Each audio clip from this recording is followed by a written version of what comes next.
O uso de máscaras em espaços públicos de Juiz de Fora vai se tornar obrigatório por meio de decreto do prefeito Antônio Almas. Ele vai reeditar o decreto 13.897 de março. Antes mesmo desta obrigatoriedade, o médico pneumologista e professor da Universidade Federal de Juiz de Fora, Júlio Abreu, já defendia que toda a população utilizasse as máscaras contra o coronavírus. O médico vai conversar com a gente a respeito das várias máscaras existentes, das melhores maneiras de utilizá-la e também quais as formas hoje existentes. Antes, eu gostaria que o professor respondesse para a gente como é que se transmite a Covid-19. A Covid se transmite principalmente através da via aérea, através de gotículas ou aerossóis. Qual que é a diferença? As gotículas são pequenas gotas de saliva que são eliminadas quando o indivíduo fala, tosse ou espirra. Essas gotículas, elas caminham por uma determinada distância e vão ser, principalmente, podem ir direto na boca ou no nariz da pessoa ou quando respiradas, elas podem se alojar no nariz. Essa é uma forma de transmissão aérea. A outra transmissão é por aerossóis, que são partículas muito menores do que as gotículas, que geralmente ocorre quando o indivíduo tosse com maior intensidade ou com espirro. Ou quando ele espirra. Os aerossóis são menos, considera-se hoje que sejam menos importantes na transmissão da doença do que as gotículas. E uma outra maneira de transmissão da doença é a transmissão indireta, em que o indivíduo sadio entra em contato com alguma superfície contaminada pelas gotículas respiratórias, que o indivíduo doente eliminou e que depois leve através das mãos essas gotículas à sua boca ou ao seu nariz e se contamine. Dr. Júlio, quais os principais tipos de máscara existentes e como utilizá-las? Nós temos basicamente 3 tipos de máscaras. A primeira máscara é a máscara chamada de N95. A máscara N95, ela tem esse formato, quando ela é aberta, ela fica com esse tipo de formato. A máscara N95 ela deve ser usada principalmente no ambiente hospitalar e especificamente no ambiente de terapia intensiva, onde se formam muitos aerossóis. O outro tipo de máscara é a máscara cirúrgica. A máscara cirúrgica, ela é uma máscara feita com TNT, é uma máscara descartável. Ela vai ser usada também pelo pessoal da área de saúde em ambientes que não sejam ambientes de terapia intensiva. E por último, a gente tem as máscaras caseiras, que podem ser feitas em casas ou industrializadas, né? A questão aqui é principalmente é o material que elas utilizam. São máscaras, normalmente feitas, são máscaras de tecido. E essas máscaras de tecido são as máscaras que estão sendo recomendadas para uso pela população em geral. Professor, por que recomendar o uso de máscaras para toda a população, mesmo para as pessoas sadias? O uso da máscara por todos é muito importante porque muitas vezes a transmissão se dá quando o indivíduo ainda não sabe que está doente. Então, se esse indivíduo estiver usando máscara, ele vai diminuir a liberação de vírus. Ele vai diminuir a liberação de vírus no ambiente, ele vai diminuir a possibilidade de contaminar indivíduos sadios.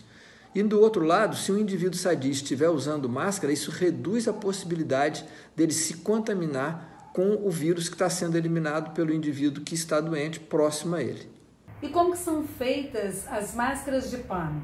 As máscaras de pano ou máscaras de tecido, elas são feitas em confecções caseiras ou em confecções industriais, e existem vários tutoriais na internet explicando como que é o processo. O que é importante a gente falar? Que elas devem ser feitas, o tecido preferencial é o algodão a 100%, embora outros tecidos também possam ser utilizados. Ela deve ter uma camada dupla de algodão, então ela tem que ter uma dupla camada de algodão. Algumas máscaras têm um bolso entre essas duas camadas e nesse bolso a gente pode colocar mais um elemento de proteção, que pode ser uma folha de papel toalha, um pedaço de papel higiênico ou um lenço de papel. A gente pode ter também as máscaras que têm a dupla camada de algodão, mas que não tem bolso. Aí, se eu quiser ter mais esse elemento de proteção, que era o papel higiênico, papel toalha ou o lenço de papel, eu vou colocar esse elemento a mais entre o nariz e a boca e a máscara. Então, essas são as características da máscara de pano, as principais características da máscara de pano ou de tecido. Doutor Júlio, é preciso cuidado na hora de manusear as máscaras? O primeiro cuidado que a gente tem que ter é que toda vez que a pessoa for lidar com a máscara, ela deve ter feito a higiene das mãos, ou com água e sabão, ou com álcool gel. Então, primeiro, higiene das mãos. Depois, as máscaras caseiras, vamos usar as máscaras caseiras, as mais comuns são essas que têm essa dupla alça. Então, eu vou pegar a máscara e eu vou colocar a máscara pelas alças. Então, elas são colocadas no nariz, puxa-se aqui e aqui. E na hora de retirar, eu vou retirar por aqui. E essa máscara, ela vai ser... O cuidado que a gente tem que tomar a partir do momento que eu retiro, se ela vai ser reutilizada, eu vou guardar ela em algum saco plástico ou envelope, e se ela já está no final do término dela, no término de validade dela, já foi usada por muito tempo, eu vou colocar também de novo num saco plástico, vou guardar para depois ela ser lavada. Como que essa máscara tem que ser lavada? Ela deve ser lavada com água e sabão, não há necessidade de água sanitária. Lavou-se com água e sabão, ela, depois de ser lavada com água e sabão, ela vai secar e depois de seca, ela vai ser passada a ferro quente. Doutor Júlio, por quanto tempo a máscara de pano pode ser utilizada? A máscara de tecido ela pode ser utilizada, nesse momento atual, até por um dia inteiro. A questão é que, quando as máscaras estão muito úmidas, elas vão perdendo a sua capacidade de proteção. Então, esse uso do dia inteiro significa que, ao longo do dia, você manteve a máscara, mas você trocou aquele elemento protetor a mais, em que a gente já se referiu antes, que é o elemento protetor que fica ou na bolsinha, no bolso que tem a máscara, algumas máscaras têm um bolso, ou nas máscaras que não tem bolso, você coloca esse outro elemento, que é um papel toalha, papel higiênico ou um lenço de papel, entre a máscara e a sua boca ou o nariz. Então, quando eles ficam muito úmidos, eles vão ser trocados. Com isso, a gente pode manter a mesma máscara pelo dia inteiro. Não é o ideal. O ideal seria que a gente tivesse uma máscara para trocar a cada 4 horas. Mas é o que a gente pode fazer nesse momento. E a máscara, ela protege mais quem está sadio ou quem está doente? A máscara protege ambos, mas ela protege mais quem está sadio do que quem está doente. A questão nessa situação é que quando você está com a máscara, você tem uma tripla proteção.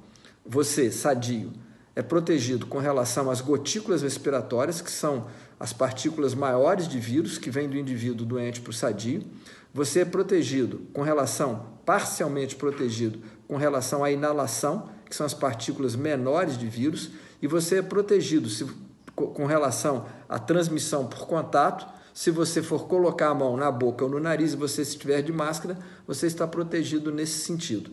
Já com relação ao outro, se você estiver contaminado, de qualquer maneira, você diminui a eliminação de partículas virais, mas a proteção é maior para quem usa, no sentido de se proteger, do que para quem está contaminado, no sentido de não contaminar o outro. Tanto é que, nesse sentido, quando o indivíduo é sabidamente contaminado, ele deve estar de quarentena e usando máscara cirúrgica. Qual é a intensidade que a gente pode dizer que a máscara tem de proteção, doutor? Não existe um valor absoluto, mas acredita-se que as máscaras de tecido dêem uma proteção de aproximadamente 75% com relação à aquisição global da doença, enquanto que as máscaras cirúrgicas vão dar em torno aí de 97% de proteção. A gente está falando isso fora de ambiente de terapia intensiva, fora de ambiente hospitalar, nos ambientes habituais. Então, as máscaras de tecido vão dar uma proteção de aproximadamente 75% com relação a quem não está usando máscaras. Se a gente fizer uma comparação rapidamente com as vacinas vão dar uma proteção em torno de 90%, em torno de 90%. O uso de máscaras por todo nos daria uma proteção somente 15% a menos do que o uso das vacinas. E nós não vamos ter vacinas pelo menos nós vamos levar de 1 ano a 1 ano e meio para poder ter vacinas disponíveis para toda a população. Então, com o uso de máscaras por todos, nós podemos ter uma proteção como se a gente estivesse fazendo diariamente o uso de uma vacina com 75% de proteção. Doutor, é preciso que a gente esclareça para a população também que a máscara não dispensa o uso de outros cuidados, não é mesmo? O uso das máscaras de tecido pela população como um todo não dispensa nenhum outro cuidado já recomendado. Então, nesse momento, um dos principais cuidados é a questão do isolamento social. Então, a gente deve continuar mantendo o isolamento social, o distanciamento de 2 metros, a lavagem frequente das mãos com água e sabão ou com álcool gel, a questão da etiqueta respiratória, que é o indivíduo, toda vez que ele for tossir ou espirrar, ele faz isso no antebraço para evitar a formação de aerossóis. Então, as máscaras são um complemento a todas as demais medidas já recomendadas. Finalmente, doutor Júlio, eu gostaria que o senhor avaliasse para a gente como é que o senhor tem visto o comportamento do juiz forano. A gente acredita que a gente tem atualmente nas ruas, mais gente do que é necessário. Quem tem que estar na rua são as pessoas que realmente precisam sair para participar de trabalhos essenciais, ou aquelas que têm que fazer compra para se manterem, para se alimentarem, ou que precisam ir a farmácias ou, eventualmente, a bancos.